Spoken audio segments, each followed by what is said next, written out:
What is a Necronomicon? Welcome back to the Stuff You Should Think About, the podcast where we take everyday questions, strange facts, and fascinating topics and break them down in just a few minutes.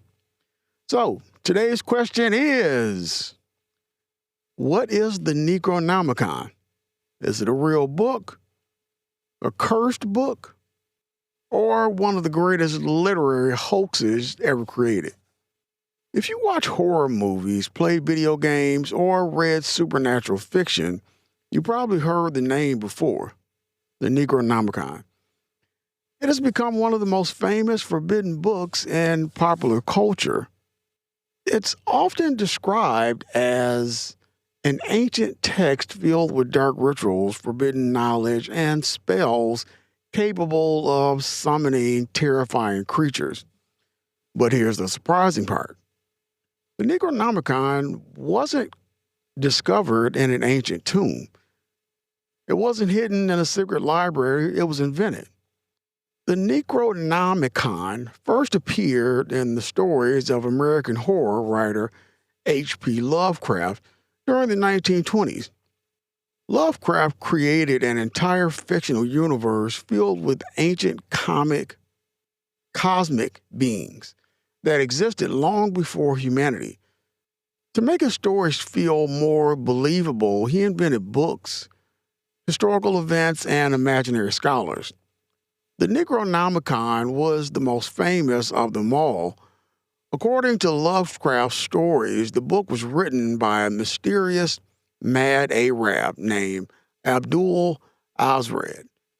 Sometime around the 8th century, the original title supposedly meant the Book of Dead Names, or an image of the Law of the Dead, although scholars have debated the fictional translation for decades. Within Lovecraft's universe, the Necronomicon contained knowledge humanity was never meant to possess. It described ancient gods sleeping beneath the oceans, creatures from other dimensions, and rituals that could drive readers insane. Of course, none of that was real. Lovecraft repeatedly told friends that the Necronomicon was completely fictional. So why do so many people believe it actually exists? Well, the answer is simple. Lovecraft wrote with incredible attention to detail. He mentioned real cities, real universes, and actual historical events alongside his fictional characters. Readers often couldn't tell where history ended and imagination began. Over time, other writers began borrowing the Necronomicon for their own stories.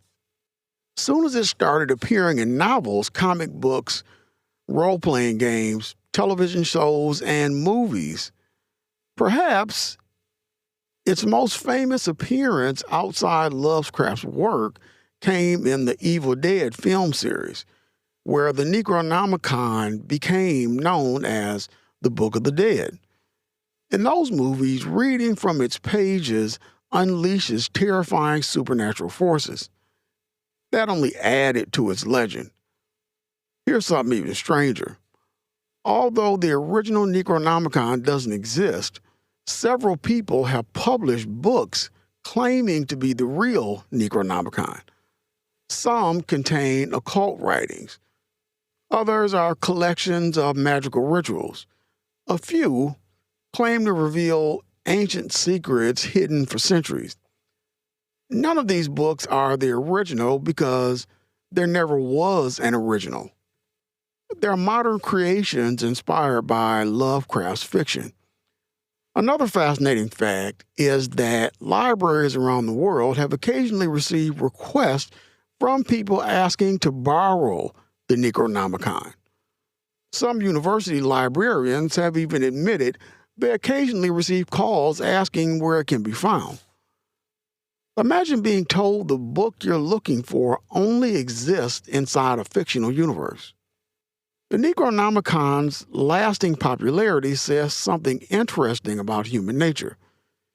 People have always been fascinated by forbidden knowledge.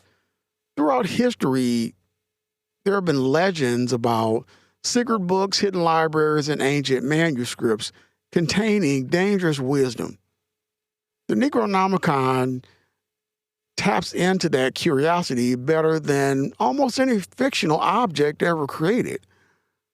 It makes us wonder, if a book really contained knowledge no human should possess, would you open it or would you leave it closed? Perhaps the greatest achievement of the Necronomicon isn't that it convinced people magic was real. It's that a fictional book became so believable that millions of people still debate whether it actually exists. And that's definitely something worth thinking about. Thanks for listening to The Stuff You Should Think About. If you enjoyed today's episode, be sure to follow the podcast, leave a review, and join us next time as we answer another question you probably